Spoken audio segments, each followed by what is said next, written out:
Solid ang saya. Nag-livestream lang ako. Habang kami ay naglalakbay sa mga kalsada ng Lapu-Lapu City, iba't ibang tanawin ang aming nasilayan.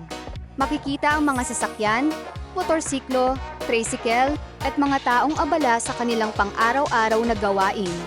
Sa gilid ng kalsada ay may mga tindahan, bahay, at malalaking puno na nagbibigay lilim sa aming dinaraanan.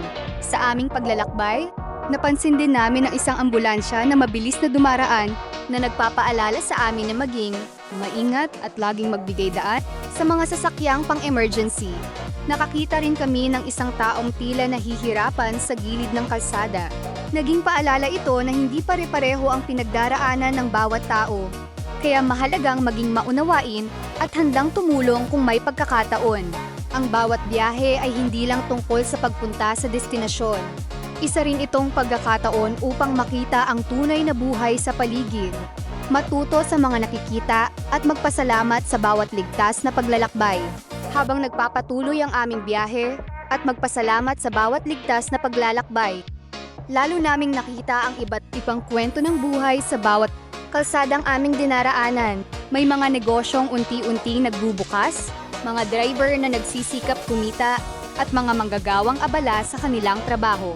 Bawat taong aming nakakasalubong ay may sariling pangarap at laban sa buhay. Habang umaandar ang sasakyan, napansin namin ang mga lumang bahay, mga tindahan, at mga punong nagbibigay lilim sa gilid ng kalsada. Sa kabila ng trapiko at ingay ng syudad, makikita pa rin ang kagandahan ng simpleng pamumuhay at ang pagkakaisa ng komunidad. Sa bawat paglalakbay, may mga tagpong nagbibigay ng aral, may mga taong nangangailangan ng tulong at may mga sitwasyong nagpapaalala sa atin na maging mabuti, mapagpasensya at mapagmahal sa kapwa. Hindi natin alam ang pinagdaraanan ng bawat isa, kaya mahalagang pairalin ang pag-unawa at respeto. Patuloy kaming naglakbay ng may pasasalamat sa Diyos sa kanyang gabay at proteksyon. Tunay ngang ang bawat daan ay may dalang bagong karanasan, bagong tanawin at bagong aral na baunin sa buhay. Ang bawat biyahe ay hindi lamang tungkol sa ating destinasyon, kundi sa mga taong ating nakikita, mga karanasang ating natututuhan. Magpamalumengan ang nabisa mamasagin na nangasigiyushin. Habang nagpapatuloy ang aming biyahe, lalo naming nakita ang iba't ibang kwento ng buhay sa bawat kalsadang aming dinaraanan. May mga negosyong unti-unting nagbubukas, mga driver na nagsisikap kumita, at mga manggagawang abala sa kanilang trabaho. Bawat taong aming nakakasalubong ay may sariling pangarap at laban sa buhay. Habang umaandar ang sasakyan, napansin namin ang mga lumang bahay, mga tindahan, mga punong nagbibigay lilim sa gilid ng kalsada. Sa kabila ng trapiko at ingay ng syudad, makikita pa rin ang kagandahan ng simpleng pamumuhay at ang pagkakaisa ng komunidad. Sa bawat paglalakbay, may mga tagpong nagbibigay ng aral. May mga taong nangangailangan ng tulong at may mga sitwasyong nagpapaalala sa atin na maging mabuti, mapagpasensya at mapagmahal sa kapwa. Habang papalapit kami sa aming destinasyon, lalo naming napansin ang pagbabago ng kapaligiran. Ang matataong lansangan ay unti-unting napalitan ng mas tahimik na mga lugar. Sa magkabilang gilid ng kalsada ay makikita ang mga luntiang puno, maliliit na tindahan at mga taong masayang nagkukumustahan. Ang bawat tanawin ay tila nagbibigay ng kapayapaan at nagpapaalala na may kagandahan sa bawat sulok ng ating bayan. Habang kami ay nagmamasid, nakita rin namin ang mga batang masayang naglalaro sa labas ng kanilang mga tahanan. Ang kanilang mga ngiti at tawanan ay nagpapaalala na ang tunay na kaligayahan ay hindi nasusukat sa dami ng material na bagay, kundi sa pagmamahalan ng pamilya at pagkakaroon ng simpleng buhay. Sa aming paglalakbay, lalo naming naramdaman ang kabutihan ng Diyos. Sa bawat kilometro ng aming tinatahak, ligtas niya kaming ginagabayan at binibigyan ng pagkakataong masaksihan ang kagandahan ng kanyang nilikha. Ang bawat tanawin ay nagsisilbing paalala na dapat tayong magpasalamat sa bawat biyayang ating natatanggap. Sa huli, napagtanto namin na ang paglalakbay ay hindi lamang tungkol sa pagdating sa isang lugar. Ito ito ay tungkol sa mga alaalang nabubuo, mga taong aming nakakasalamuha, at mga aral na aming natututuhan sa bawat hakbang ng aming biyahe.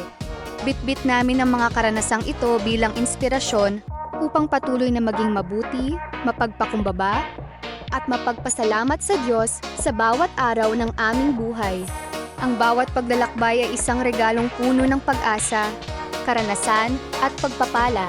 Sa bawat daang ating tinatahak, laging kasama ang Diyos na gumagabay sa ating mga hakbang. Makalipas ang mahabang oras ng paglalakbay, unti-unti na naming naramdaman na malapit na kami sa aming pupuntahan. Ang pagod sa biyahe ay napalitan ng pananabik at saya. Habang papalapit ang sasakyan, mas lalo naming pinagmamasdan ang paligid, ang mga kabahayan, mga taong naglalakad, at ang masiglang buhay na bumubungad sa amin. Nang tuluyan kaming makarating sa aming destinasyon at ang masiglang buhay na bumubungad sa amin, agad naming naramdaman ang gaan ng pakiramdam. Ang simoy ng hangin ay tila nagbibigay ng bagong lakas matapos ang mahabang biyahe. Nagpasalamat kami sa Diyos dahil ligtas niya kaming inihatid at pinag-ingatan sa buong paglalakbay. Ang bawat sandali ng aming biyahe ay naging mahalagang alaala na mananatili sa aming puso. Habang kami ay nagpapahinga, nagbalikan sa aming isip ang lahat ng aming nakita at naranasan sa daan, ang mga tanawin, mga taong nakasalubong, at mga aral na aming natutuhan. Napagtanto namin na hindi lamang ang pagdating sa destinasyon ang mahalaga, kundi ang bawat hakbang at karanasang dinaanan bago makarating dito. Sa pagtatapos ng aming biyahe, dala namin ang kasiyahan, pasasalamat, at inspirasyon upang harapin muli ang panibagong araw. Ang paglalakbay na ito ay nagturo sa amin na sa bawat daan na ating tinatahak, may mga biyayang dapat pahalagahan at mga alaala na dapat ingatan.